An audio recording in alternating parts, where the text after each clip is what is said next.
যাদুকৰী বিয়াৰ মেখেলা। অনুৰ বিয়াত তাইৰ এজনী বান্ধৱী তনু আহিছিল। তনু বেচাৰী বৰ দুখীয়াৰী আৰু গৰীব আছিল। তাই এটা ফুলৰ থোপা বীৰেন আৰু অনুক দিলে। আপোনালোকক বিয়াৰ অভিনন্দন।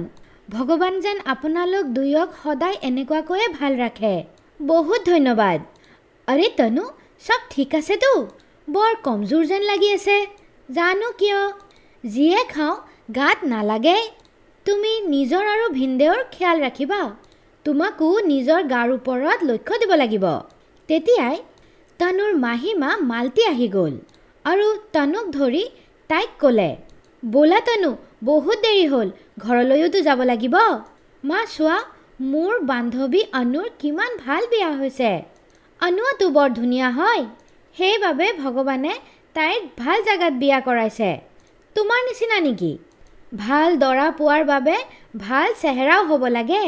মাহী, তনু দেখাত ক'ত বেয়ানো? বাছ অলপমান লক্ষ্য দিব লাগিব।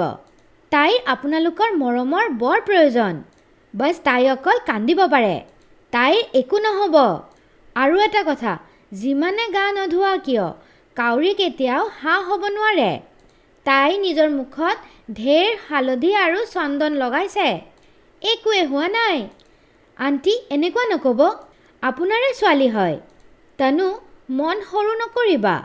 তুমি কাৰোতকৈও কম নহয়। এসপ্তাহ পিছত মোক আহি নিশ্চয় লগ কৰিবা। অনুৰ বিয়া হৈছে 7 দিন হৈ গৈছিল। নিজৰ শাহু ঘৰত তাই মৰমেৰে নিজৰ স্থান গ্ৰহণ কৰিলে। বীৰেন্দ্ৰও অনুক বৰ মৰম কৰে। অনু, সেইদিনাখন ৰিচেপশ্যনত তোমাৰ বান্ধৱী তনু আহিছিল। তাইৰ মায়ে আমাৰ সন্মুখতে তাইক বহুত কটু কথা ক'লে। মোৰ ভাল লগা নাই। এনেকুৱা সময়ত নিজৰ ল'ৰা ছোৱালীৰ বাবে এনেকুৱা শব্দ ব্যৱহাৰ কৰাটো উচিত নহয়। মোৰো বৰ বেয়া লাগিছিল। মালতী তাইৰ মাহীমা হয়। মোৰো তেওঁৰ কথা শুনি সন্দেহ হৈছিল। কোনোবাই নিজৰ ছোৱালীৰ লগত এনেকুৱা ব্যৱহাৰ কেনেকুৱাকৈ কৰিব পাৰে? বেচাৰা তনু মাহীমাৰ অত্যাচাৰ আৰু দৰিদ্ৰতা সহ্য কৰি আছে। আমাক তনুৰ সহায় কৰিব লাগিব। তাইৰ মুখত অলপমান দাগ আছে। তাইক অলপমান চাফ চিকুণ কৰি দিব লাগিব। আমি কালিয়ে তনুৰ ঘৰত যাম। ঠিক আছে অনু। পিছদিনা অনু আৰু বীৰেন্দ্ৰ এটা গিফ্ট লৈ তনুৰ ঘৰলৈ আহিল।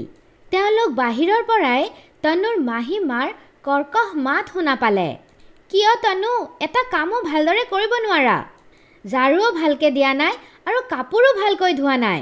আচাৰ শুকাবলৈ গুচি গ'লা। এতিয়াও পাপৰ বনাব লাগিব, মছলা বনাব লাগিব। ফালি যোৱা কাপোৰবোৰ চিলাইও কৰিব লাগিব।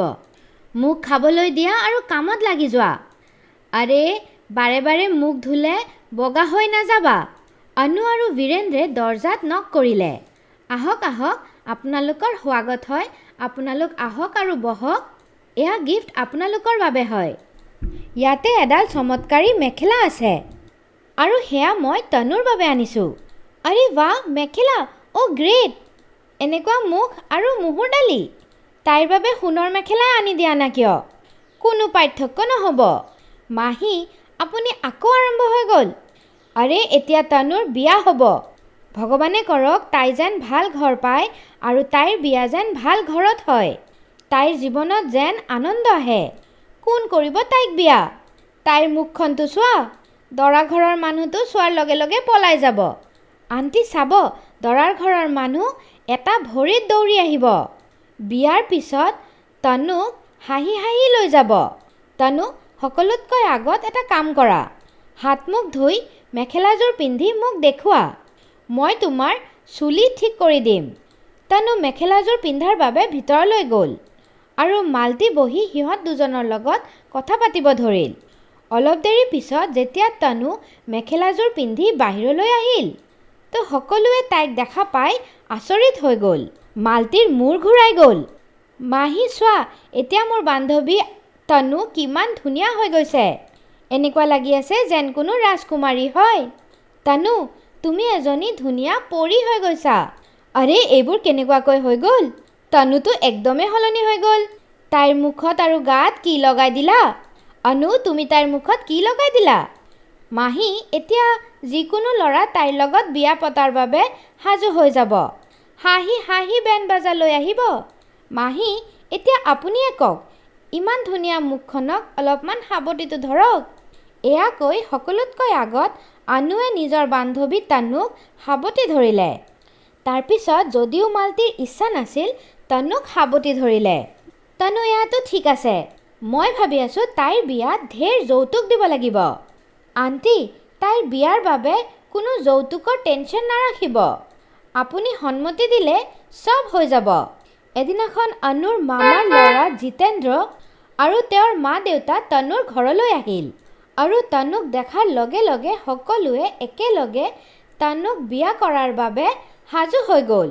অনুৰ মামাৰ ল'ৰা জিতেন্দ্ৰ এজন ডাঙৰ ইঞ্জিনিয়াৰ আছিল। তেওঁ তনুক দেখাৰ লগে লগে তাইৰ ওপৰত মোহিত হৈ গ'ল। তনু, আপুনি কেনেকুৱা আছে? মই ভাল আছোঁ। আপুনি কেনেকুৱা আছে? ফাৰ্ষ্ট ক্লাছ আছোঁ। আপোনাক পোৱাৰ পিছত টপ ক্লাছ হৈ যাম। আপুনি সাজু আছে? হয়। তনু অলপমান লাজ পাই মূৰ তলৰ ফালে কৰি দিলে। তনুৰ সুন্দৰতা জিতেন্দ্ৰৰ বৰ ভাল লাগিলে।